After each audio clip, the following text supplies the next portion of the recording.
여러분 안녕하십니까? 코로나 백신을 공급받지 못해 전 세계가 난립니다. 그런데 미국은 백신이 남아돌아서 폐기까지 하고 있다는 실정입니다. 지금까지 1,500만 회분이라고 하는데 실제는 이보다 훨씬 많을 것으로 추정을 하고 있습니다.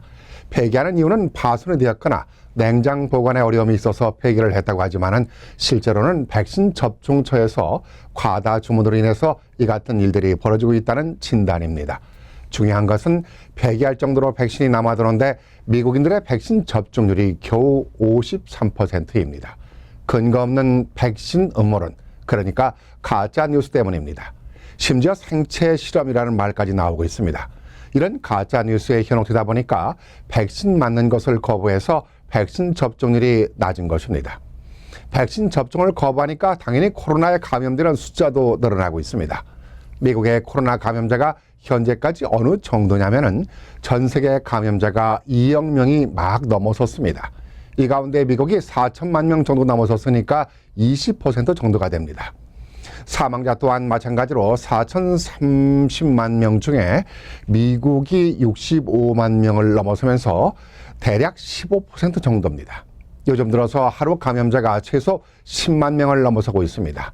사망자도 매일 1,000명 이상 넘어서고 있어서 최악의 상황은 지금의 숫자에서 끝나는 것이 아니라 앞으로도 계속 진행형이라는 것입니다.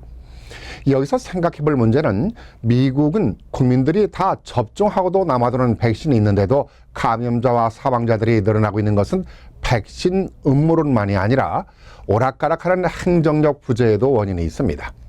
코로나가 확산될 만큼 확산되고 나니까 그때서야 방역을 준비하고 마스크에 대한 의무화조차도 늦게서야 서두르는 그야말로 뒷북 정책이 이렇게 일을 크게 만들고 있습니다. 둘째는 국민들의 정치적인 이념입니다. 코로나 전염병을 가지고 보수와 진보니 하면서 대립하는 이유인데요. 서로 간에 불신하는 겁니다. 코로나 전염병은 국민들을 길들이기 위한 조작극이라는 것입니다. 거기에다가 조금 전에 말씀드린 백신 관련 음모론입니다. 종교적인 이유도 있습니다. 이렇게 대립 양상이 지속되다 보니까 정부는 국민 모두가 백신 접종을 하도록 처방을 내놓았는데요. 모든 요식업소나 공항을 이용할 시에는 백신 접종서를 보여줘야 하는 일입니다. 영주권을 신청할 시에도 백신 접종서를 첨부하도록 했습니다. 어떤 종교적인 거부도 받아들일 수 없다면서 정부의 강력한 의지를 보이고 있습니다. 정부는 접종서를 보여줘야만이 출입을 할 수 있는 것이 제한적이지만은 더 확대해 나가야 할 거라고 봅니다.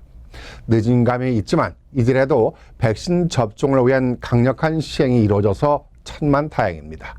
이렇게 해서 최소한 코로나와 함께 살아가야 한다는 세상을 만들어 가야 하지 않을까 생각합니다.